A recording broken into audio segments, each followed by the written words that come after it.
This is ILTV on the hour, bringing you the biggest headlines from Israel and the Middle East in just 5 minutes. I'm Devo Klein, and today is day 710 of the war in Gaza. Let's get into all of the top headlines of the hour. Prime Minister Benjamin Netanyahu and U.S. Secretary of State Marco Rubio held a bilateral meeting this morning on day 2 of Rubio's visit to Israel.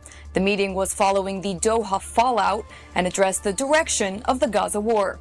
At this hour, the two leaders are due to deliver a joint statement to the press in Jerusalem. Earlier, when interviewed at an airport in New Jersey, President Donald Trump was asked if he had a message for Israeli Prime Minister Netanyahu. Trump responded to the reporter, saying that Israel needs to be very careful with its next moves, and stated that Qatar has been a great ally to the United States. After hosting Al-Thani on Friday, the American president called him a, quote, wonderful person, and stated that Qatari PR needs to do a better job since, quote, people talk badly about Qatar and they shouldn't. It still remains to be seen whether the Israeli airstrikes on Hamas leaders in Doha were successful or not. But in Israel, speculation grows that the targets were not successfully eliminated, at least in the capacity that Israel had hoped. According to Israeli reports, one of the targets of the airstrike was Tahar Anunu, the advisor to former Hamas's former political chief bureau Ismail Haniyeh, who was of course successfully assassinated by Israel when staying in his guest home in Tehran. Yesterday morning, Anunu was interviewed on Al Jazeera, and although he was not asked about his presence in the attack, Palestinian sources told ILTV's partners Ynet News that Anunu was in fact in the building at the time of the airstrike. Evidence further suggesting that the airstrikes were not a success. And it's day 710 of the war in Gaza, and the IDF is signaling that the full ground operation to capture Gaza City will be launched in the coming days. The army is currently operating in the outskirts of Gaza City by foot and striking terror infrastructure in the terror stronghold city. In the last 24 hours alone, 4 Gaza City high-rises were targeted and demolished by Israeli airstrikes. Estimates say that some 40% of the city is already in Israeli hands.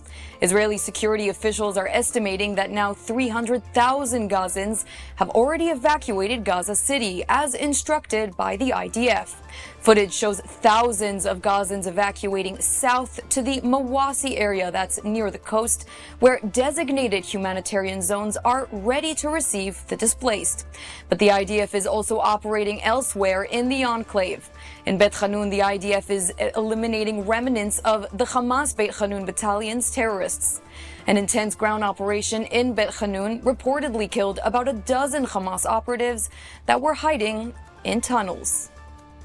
This morning, Iranian President Masoud Pezeshkian touched down in Doha for the Emergency Arab Islamic Summit, following Israel's attack on Hamas leaders last week in the Qatari capital. According to reports by Channel 12, Pezeshkian called on other Arab nations to sever ties with Israel. This as a draft resolution is set to be brought forward at the summit, which threatens to halt normalization efforts with Israel.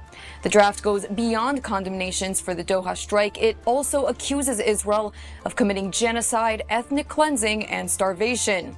It's worth noting that while harsh in its tone, the draft resolution does not include any immediate diplomatic or economic ramifications. Israel continues to say that the attack on Hamas leaders in Doha was justified and that removing Hamas leaders hiding in Qatar is crucial to freeing the 48 Israeli hostages still held in Gaza and for ending the war. Israel is still standing firm. No terrorist leadership will be safe, no matter where they are hiding. And that's a wrap on ILTV on the hour. For the latest updates coming out of Israel and the Middle East, tune back in for our live broadcast at 7 a.m. Eastern Standard Time and 2 p.m. Israel time. But in the meantime, scan that QR code to get access to our ILTV app for more updates coming out of the region. I'm Devo Klein. Thanks so much for watching, and I will see you again very soon.